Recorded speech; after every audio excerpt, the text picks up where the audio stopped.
কি বলবো বন্ধুরা, যে বুবুকে আমি আমার মায়ের মতোই সম্মান করতাম, সেই বুবি কিনা আমার স্বামীর প্রতি লোভ করে বসল। ব্যবসার প্রয়োজনে আমার স্বামী আমাদের বাসায় থাকত। একদিন আমি একটি কাজে মার্কেটে চলে গেছিলাম, আর আমার বাবা মা কেউ ছিল না। বাসায় ছিল শুধু আমার স্বামী কনেল আর আমার বড় বোন, মানে আমার বুবু শেফালি। শেফালি বুবু দেখতে অনেক সুন্দরী ছিলেন এবং ভালো মনের একটা মানুষ ছিলেন, কিন্তু শেফালি বুবু যে আমার স্বামীর সাথে এমন একটা ঘটনা করবে তা আমি কখনো কল্পনাও করতে পারি নাই। যাক বন্ধুরা, আমি মার্কেট থেকে এসে আমি যখন বাসায় প্রবেশ করব, ঠিক তখনই শেফালি বুবুর রুম থেকে কিসের যেন একটা অদ্ভুত রকমের আওয়াজ আসছে। আমি তখন এই রকম শব্দ শুনে পুরো হতবাক হয়ে গেছি, আর মনে মনে ভাবতে লাগলাম, বুবুর স্বামী ব্যবসার কাজে রাজশাহী থাকে, তাহলে বুবুর রুম থেকে এই রকম অদ্ভুত শব্দ আসে কেন? বিষয়টা আমার কাছে খুব অদ্ভুত লাগলো। তারপরেও আমি না শোনার ভান করে আমি আমার রুমে চলে গেলাম। কিছুক্ষণ পর আমি লক্ষ্য করলাম, বুবু মানে আমার বড় বোনের ঘর থেকে আমার স্বামী কনেল বের হচ্ছে। বিষয়টা দেখে আমি তো পুরো অবাক হয়ে গেছি। তখন আমি আমার স্বামীকে বললাম, তুমি এতক্ষণ কোথায় ছিলে? তখন আমার স্বামী কনেল বলল, এই তো আমি একটু বাহিরে গেছিলাম। তুমি কখন আসলে? আমি বললাম, এই তো আমি মাত্র আসলাম। যাই হোক বন্ধুরা, আমার চোখের সামনে আমার স্বামী কিভাবে বানিয়ে বানিয়ে মিথ্যা কথা বলছে তা আমি অনুভব করতেই যেন আমার মাথা ঘুরে যাচ্ছে। তারপরেও কি করব বন্ধুরা, বিষয়টা আমি নির্বেশ সহ্য করে যাচ্ছি। আমি তো কিছু বলতে পারতেছি না, কারণ আমি তো তাকে হাতে নাতে ধরতে পারি নাই।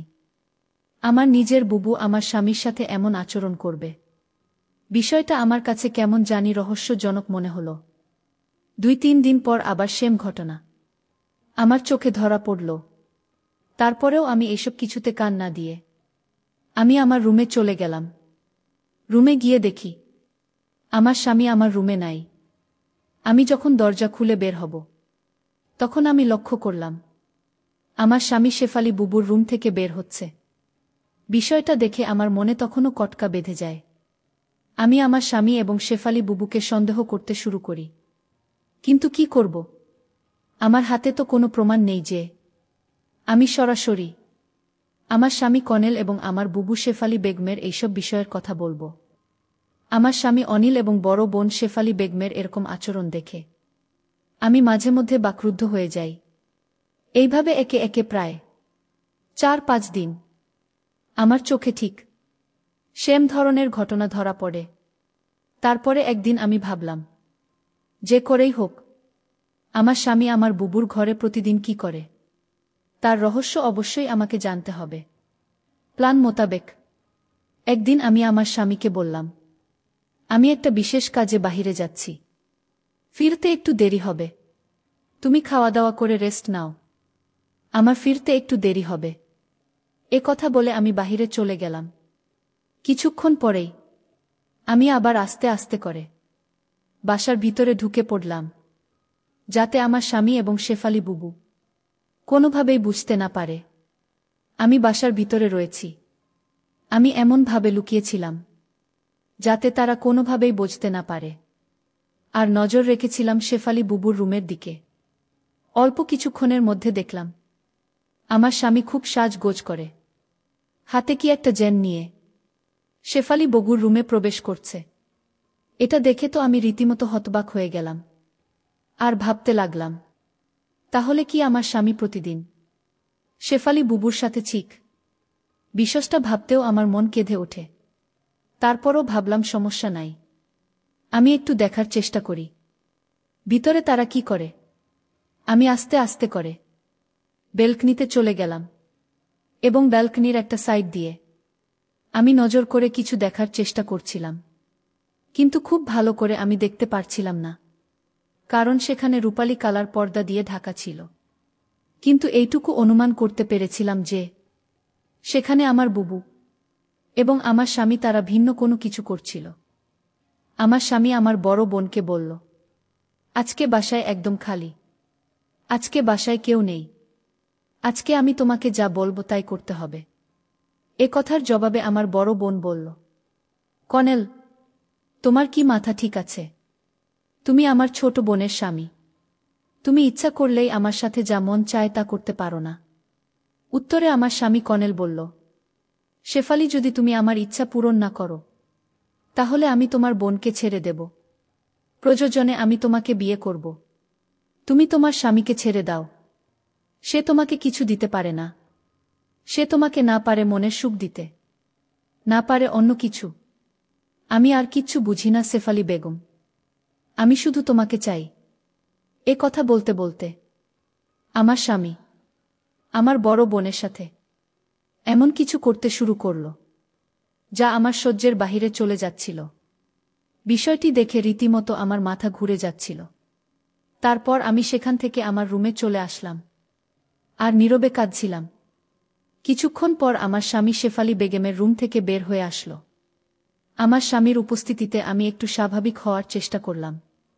তারপর আমার স্বামী কিছুক্ষণ পর বাহিরে গেলে আমি আস্তে আস্তে করে আমার বড় বোন শেফালি বেগমের কাছে গেলাম। আমি শেফালি বেগমের রুমে যেতেই শেফালি বেগম মানে আমার বড় বোন চমকে উঠল।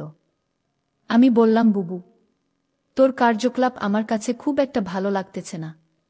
তোকে আমি খুব ভালো করে বলছি, তুই ভালো হয়ে যা, তা না হলে এর পরিণাম খুব খারাপ হবে।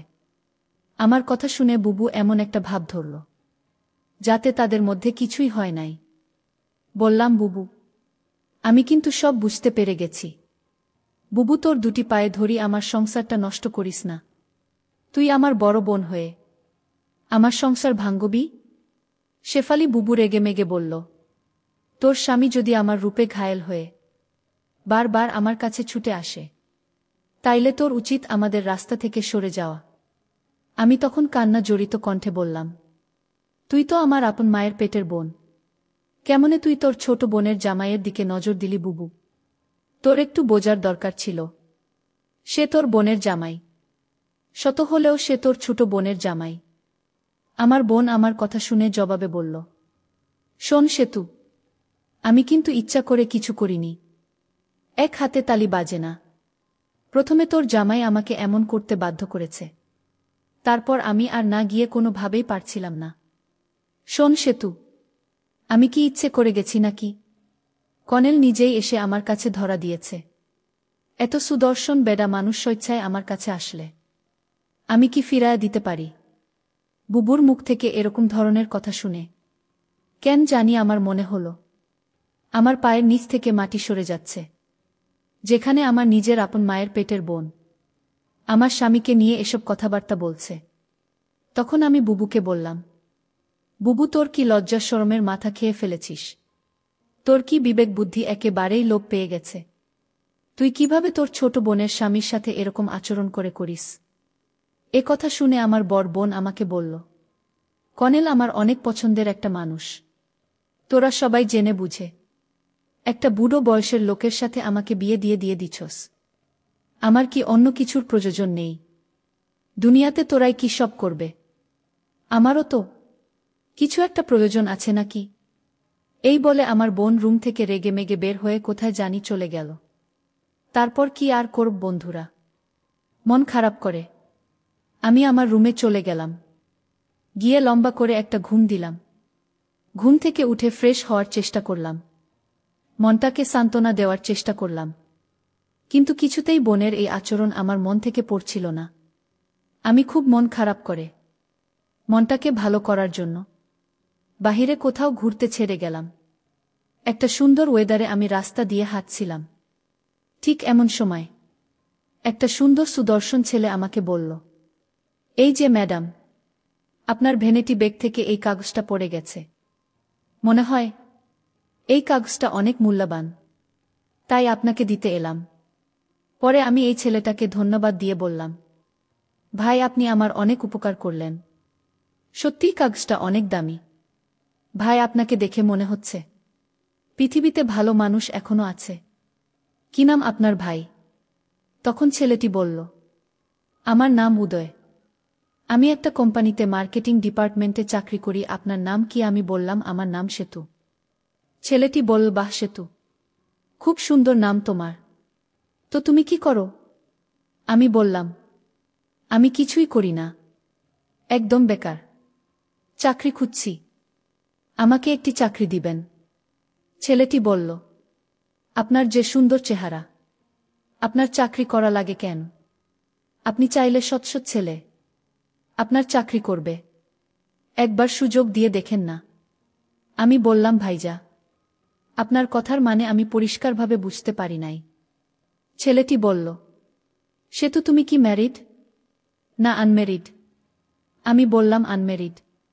ছেলেটি বলল, তাহলে তো ভালোই হলো, তোমার সাথে আমি বললাম, আমার সাথে মানে? আমার সাথে তুমি মানে? আপনার কোনো কথাই আমি পরিষ্কারভাবে বুঝতে পারছি না। ছেলেটি বলল, আমার কথা আপনি পরিষ্কারভাবে একদিন বুঝতে পারবেন। তো ম্যাডাম, যদি কোনো কিছু মনে না করেন, তাহলে আপনার ফোন নাম্বারটি কি আমাকে দিতে পারবেন? আমি বললাম, দেখুন, আমি কাউকে আমার ফোন নাম্বার দেই না, তবে আপনাকে দেখে খুব ভালো ছেলে মনে হলো, তাই আপনাকে আমি নাম্বারটা দিয়ে দিচ্ছি। কিন্তু দয়া করে আমাকে বিরক্ত করবেন না, প্রয়োজন ছাড়া আমাকে কল দিবেন না। আমি বললাম, ঠিক আছে ম্যাডাম, প্রয়োজন ছাড়া আমি আপনাকে কখনো কল দিব না। রাত যখন 12টা বাজল, তখন আমার নাম্বারে একটি ফোন আসলো। আমার মোবাইলে তখন সাইলেন্ট ছিল। আমার স্বামী তখন পুরোপুরি ঘুমের মধ্যে ছিল। আমি বুঝতে পারি নাই। ছেলেটির কলও আর ধরা হলো না। পরের দিন সকালে আমি কল দিলাম ওই নাম্বারে। ছেলেটি আমাকে সালাম দিয়ে বলল, ম্যাডাম ভালো আছেন? আমি বললাম, কে আপনি? ছেলেটি বলল, আমি ওই যে, আপনি আমাকে নাম্বারটা দিয়েছিলেন।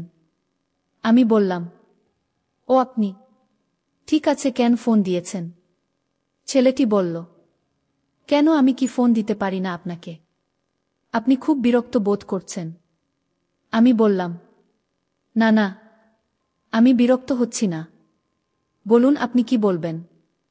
তখন ছেলেটি হঠাৎ করে আমাকে বলল, সে তো তুমি কি আমার সাথে একটু দেখা করতে পারবে?